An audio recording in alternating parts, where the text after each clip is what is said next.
उत्पत्ति अध्याय 9।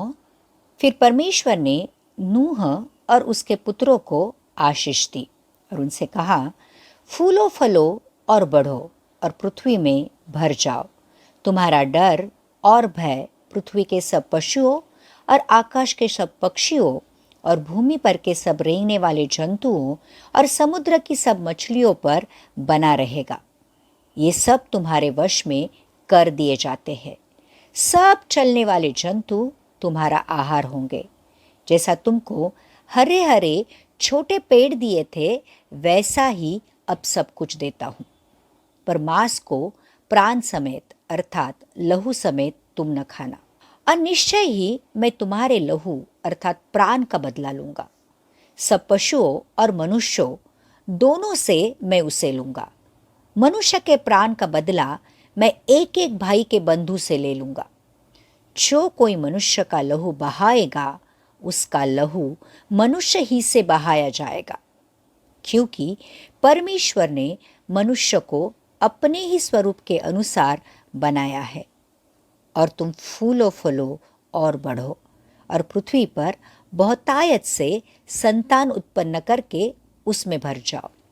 फिर परमेश्वर ने नूह और उसके पुत्रों से कहा, सुनो, मैं तुम्हारे साथ और तुम्हारे पश्चात जो तुम्हारा वंश होगा उसके साथ भी वाचा बांधता हूँ, और सब जीवित प्राणियों से भी जो तुम्हारे संग है, क्या पक्षी, क्या घरेलू पशु, क्या पृथ्वी के सब बनेले पशु, पृथ्वी के जितने जीव जंतु जहाज से निकले हैं।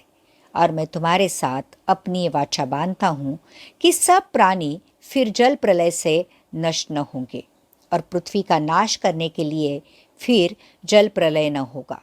फिर परमेश्वर ने कहा, जो वाचा मैं तुम्हारे साथ और जितने जीवित प्राणी तुम्हारे संग है उन सब के साथ भी युग युग की पीढ़ियों के लिए बांधता हूँ, उसका ये चिन्ह है। मैंने बादल में अपना धनुष रखा है, वह मेरे और पृथ्वी के बीच में वाचा का चिन्ह होगा। और जब मैं पृथ्वी पर बादल फैलाऊं, तब बादल में धनुष दिखाई देगा। तब मेरी जो वाचा तुम्हारे और सब जीवित शरीरधारी प्राणियों के साथ बंधी है, उसको मैं स्मरण करूंगा। तब ऐसा जल प्रलय फिर न होगा जिससे सब प्राणियों का विनाश हो। बादल में जो धनुष होगा, मैं उसे देख के यह सदा की वाचा का स्मरण करूंगा, जो परमेश्वर के और पृथ्वी पर के सब जीवित शरीरधारी प्राणियों के बीच बंधी है। फिर परमेश्वर ने नूह से कहा, जो वाचा मैंने पृथ्वी भर के सब प्राणियों के साथ बांधी है, उसका चिन्ह यही है। नूह के पुत्र जो जहाज में से निकले, वे शेम, हाम और एपेत थे, और हाम कनान का पिता हुआ। नूह के 3 पुत्र यही है, और इनका वंश सारी पृथ्वी पर फैल गया। नूह किसानी करने लगा।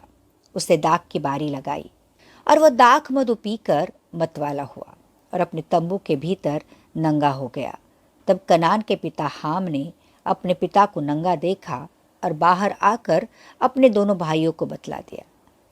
तब शेम और एपेत दोनों ने कपड़ा लेकर अपने कंधों पर रखा और पीछे की ओर उल्टा चलकर अपने पिता के नंगे तन को ढांप दिया, और वे अपना मुख पीछे किए हुए थे, इसलिए उन्होंने अपने पिता को नंगा न देखा।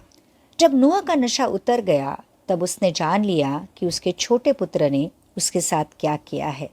इसलिए उसने कहा, कनान शापित हो, वह अपने भाई बंधुओं के दासों का दास होगा।